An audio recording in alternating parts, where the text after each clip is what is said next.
ಇಲ್ಲ, ಇದ್ ನಿಜ ಆಗ್ಬಾರ್ದು, ಇದ್ ನಿಜ ಆಗ್ಬಾರ್ದು. ಇದು ಅಂಬಿಕಾ ಅತ್ಗೆ ಗೆಜ್ಜೆ. ಅನಾಥಾಶ್ರಮದಲ್ಲಿ ಸಿಕ್ಕಾಗ ಅವ್ರ ಕಾಲಲ್ಲಿ ಈ ಒಂಟಿ ಗೆಜ್ಜೆ ಇತ್ತಂತೆ.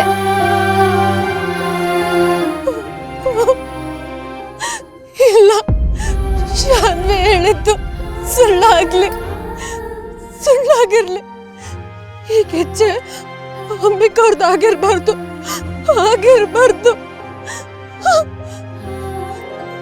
ಒಂದು ಗೆಜ್ಜೆ ಯಾವತ್ತೋ ಈ ಮನೇಲಿದ, ಇನ್ನೊಂದು ಗೆಜ್ಜೆ ಅಪ್ಪನ ಕೈಲಿರೋ ತಣ್ಣ ಕಟ್ಟಿತ್ತು. ಇವಾಗ ಈ ಎರಡು ಗೆಜ್ಜೆನ ಒಟ್ಟಿಗೆ ಸೇರ್ಸೋ ಉದ್ದೇಶ ಏನು? ಈ ಗೆಜ್ಜೆನ ನನಗೆ ಕೊಡು ಅಂತ ಅಪ್ಪ ಹೇಳೋದಕ್ಕೆ ಕಾರಣ ಆದ್ರೆ ಏನು? ಇಲ್ಲ ಅಂದ್ರೆ ಅಂಬಿಕಾ ಅವರು ನಮ್ಮ ಅಕ್ಕ ಅನ್ನೋ ಸತ್ಯ ಅಪ್ಪಂಗ್ ಮುಂಚೆನೆ ಗೊತ್ತಿತ್ತ. ಒಂದ್ ವೇಳೆ ಈ ಗೆಜ್ಜೆ ನಮ್ಮ ಅಕ್ಕಂದೇ ಆಗಿದ್ರೆ,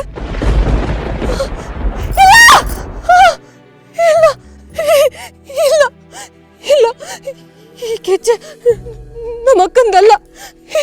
ಅಯ್ಯೋ, ಇದು ನಮ್ಮ ಅಕ್ಕಂದಲ್ಲ. ಸುಳ್ಳಾಗಿರ್ಲಿ. ಅಂಬಿಕಾ ಅವ್ರ ಗೆಜ್ಜೆ ಇದಾಗಿರ್ದೇ ಇರ್ಲಿ. ನಮ್ಮ ಅಕ್ಕ ಬೇರೆ, ಅಂಬಿಕಾ ಅವ್ರು ಬೇರೆ. ಈ ಗೆಜ್ಜೆ ಬೇರೆ ಯಾರ್ದು? ನಮ್ಮ ಅಕ್ಕ ಸತ್ತಿರೋದಕ್ಕೆ ಸಾಧ್ಯನೇ ಇಲ್ಲ. ನಮ್ಮ ಅಕ್ಕ ಅದನ್ನ ಬಿಟ್ಟು ಹೋಗಿರಲ್ಲ. ಅವಳು ನನಗೆ ಸಿಗ್ತಾಳೆ. ಅವಳು ನನ್ನಿಂದ ಹೋಗೋದಕ್ಕೆ ಸಾಧ್ಯನೇ ಇಲ್ಲ. ಅವಳು ನನಗೆ ಸಿಗ್ಬೇಕು. ಅವಳು ನನಗೆ ಮುತ್ತಿಸ್ಬೇಕು. ತಾಯಿ ಥರ ನನ್ನನ್ನು ನೋಡ್ಕೋಬೇಕು. ಕೈ ತುತ್ತಿನಿಸ್ಬೇಕು.